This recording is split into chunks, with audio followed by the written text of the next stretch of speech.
What's going on, guys?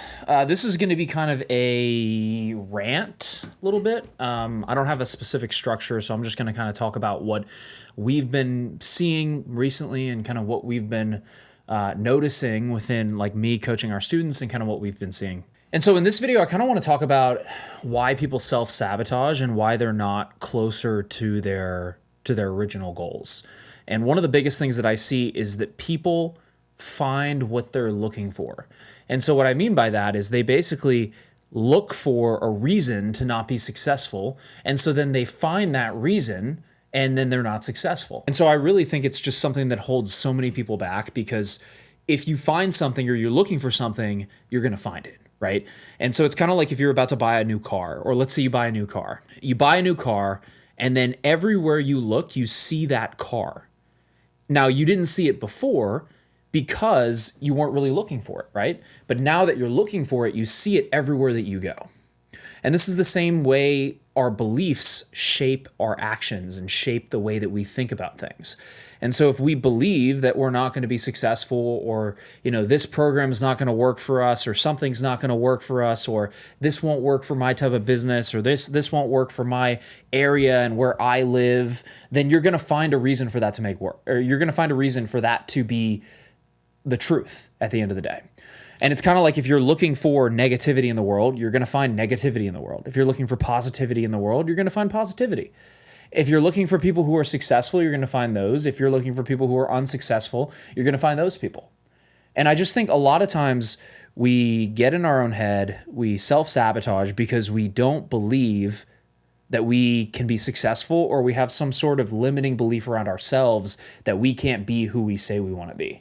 And there's some, magical reason why we can't be successful. And I was watching one of Hormozi's recent videos, and it really stood true for my experiences and people that I've worked with, and some of the people that I've worked with. Because at the end of the day, I think one of the things that he said was if you don't want to be successful, you'll find a way to make that work. And you'll find a way for that to be the truth. And you can either be right or you can be rich. And it's the same thing with I think he used the example of weight loss clients or something like that, where it's oh, I have this, specific weight loss issue, or I have, this thyroid disease, or I have this, I can't lose weight, right? I can't do X, Y, and Z.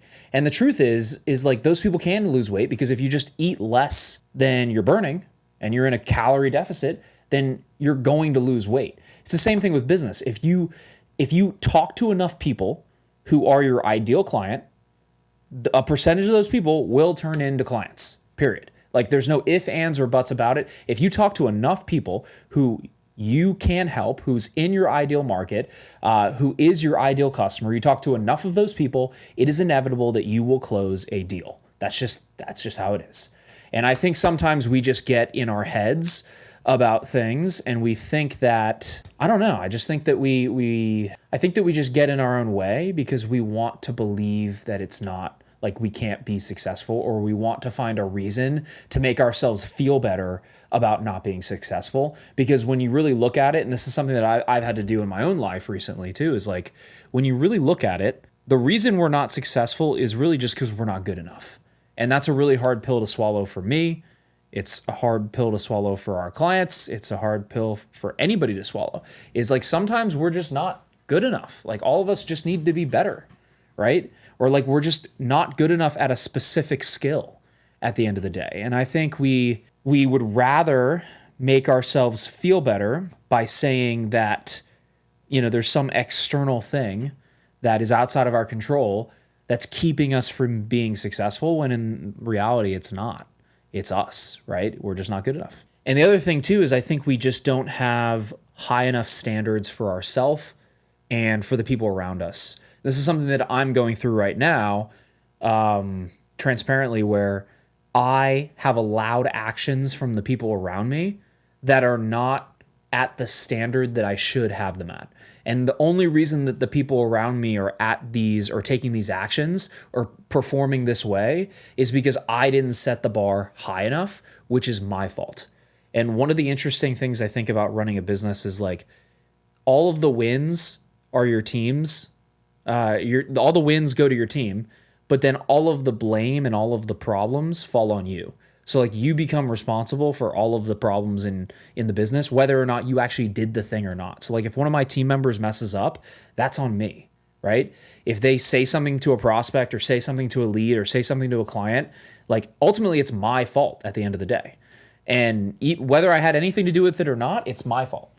So I think it's raising the standards.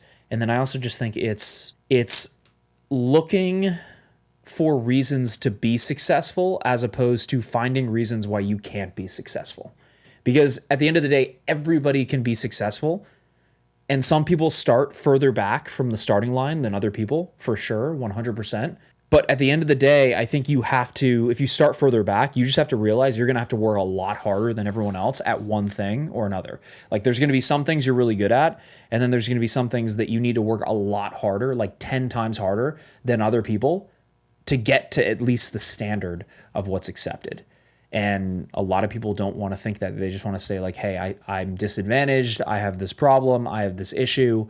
When in reality, it's like, yeah, I mean, life's not fair sometimes. Like it just isn't. I don't know what to say. Like there's stuff that I have to work 10 times harder at than other people. And there's things that come easy to other people that don't come easy to me that I have to work way harder at. Just like everyone has some sort of disadvantage, you're going to have to work way harder at. So to wrap this rant up, I don't know if you guys like these videos. If you do, comment below. If you don't, I won't do any more of them. So I'm just testing this format out where, you know, I just rant on things that are coming to my mind, and hopefully you guys like it. But anyways, let me know if you guys need anything, and we will see you in the next video.